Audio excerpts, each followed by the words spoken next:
এই ছাগলছানাটির কান 22 ইঞ্চি লম্বা। সুন্দর এই প্রাণীটির ওপর যেন কারো নজর না লাগে এজন্য পবিত্র কোরআনের আয়াত পড়ে ফু দেওয়া হয় এবং গলায় বাঁধা থাকে একটি কালো সুতো। মোহাম্মদ হাসান ও তার ছেলে এই ছাগলছানাটি লালন পালন করেন। তাদের বাড়ি পাকিস্তানের করাচিতে। জানা গেছে সুন্দর এই ছাগলছানার কান তার শরীরের চেয়েও লম্বা। সিম্বা নামে তার একটি ভাইও ছিল, তার কান ছিল 18 ইঞ্চি লম্বা। এজন্য গিনেস ওয়ার্ল্ড রেকর্ডে নিবন্ধনও করেছিলেন মোহাম্মদ হাসান। কিন্তু রেকর্ড করার আগেই সিম্বা মারা যায়। এবার 2 মাস বয়সী সিম্বির কান তার ভাইয়ের চেয়েও বেশি লম্বা হওয়ায় নতুন করে আবারও আশাবাদী হয়েছেন হাসান। তিনি বিশ্বাস করেন তার এই সিম্বি সর্বকালের সর্বশ্রেষ্ঠ মুকুট অর্জন করবে। এই ছাগলছানাদের নাম সিম্বা এবং সিম্বি রাখার কারণ হলো এরা অনেকটা সিংহের মতো গর্জন করতে পারে। Double million offer Walton fridge কিনে পেতে পারেন 20 লক্ষ টাকা, রয়েছে কোটি কোটি টাকার নিশ্চিত উপহার। এবং তাদের আচরণও সাধারণ ছাগলের চেয়ে ব্যতিক্রম।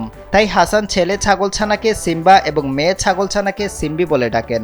উন্নত জাতের এই ছাগলছানাদের গলায় রশি না বাঁধলেও চলে, কারণ তাদের কান ধরে টান দিলে এদিক সেদিক ঘোরানো যায়। তবে কান বেশি লম্বা হওয়ায় সামান্য অসুবিধাও আছে। দৌড়াতে গেলে নিজের কানেই হোঁচট খায় এই ছাগলছানা।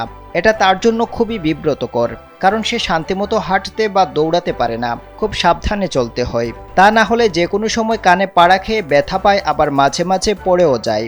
তবে লম্বা কানের জন্য এই ছাগলছানাটি নেট দুনিয়ায় ব্যাপক জনপ্রিয়তা পেয়েছে।